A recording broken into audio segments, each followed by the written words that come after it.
Hey all, if you've been tracking with me on these video blogs, you know that this is my annual few weeks of looking at some key quotes that have impacted me over the last year, little bits of wisdom or proverbs that have made a difference for me. And this one I think is great. There's a bonus one in there.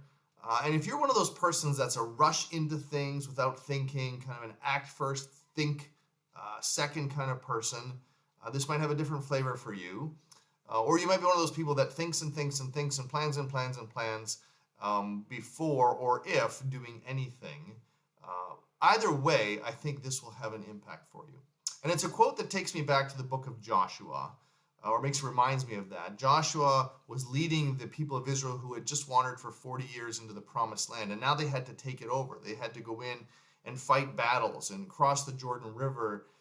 And there was a lot of risk involved in doing this. And they did it over the course of a very long period of time. And it wasn't always smooth. It wasn't always easy.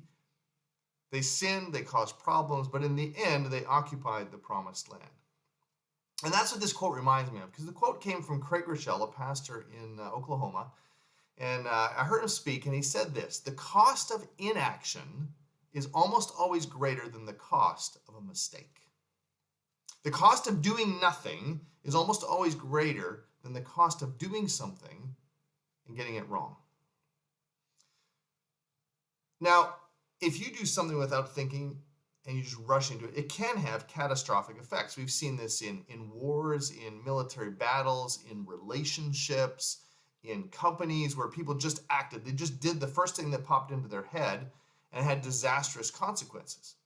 Well, many people, because that could happen, think to themselves, well, I need more information. I need to think more. I need to plan more. I need to gather more. And in Christian circles, we say, well, I need to discern the will of God more. I need to pray more.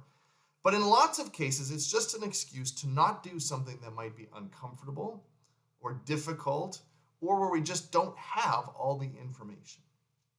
And yet, when we let that lead us to inaction, the cost to ourselves, to growth, to change, to other people is almost always more than if we made a mistake. For instance, I might feel like I need to have a conversation with someone, and it's a difficult conversation. I'm not entirely sure how to do that, what to say. I think about it. I'm convinced that it needs to happen. I still don't really have all the words. I do the best I can. And I think, well, I need to go have this. And you might go and it might go well. It might not. It might feel like a mistake, or it might feel like it didn't do anything. That's almost always better than saying, well, you know what? I'm just not going to do anything until I know for sure. The reason this happens is because, and I'll give you a little second quote here. It's from Carey Nieuwhof, a leadership guru, who said this: unimplemented change almost always becomes regret. So don't change. So change. Don't not do that. Because unimplemented change almost always results in regret. We can reach the end of our lives and have regrets over so many things that we should have done. Things we thought, if I had just taken a chance, if I had taken a risk, if I had taken some action instead of inaction, I might not be where I am today. That's true whether it's your personal life, your walk with God, your own development, but even more importantly, in a lot of cases, the people around you who didn't get the benefit of the action that you were being invited to take. The cost of inaction to ourselves and to others is simply too high.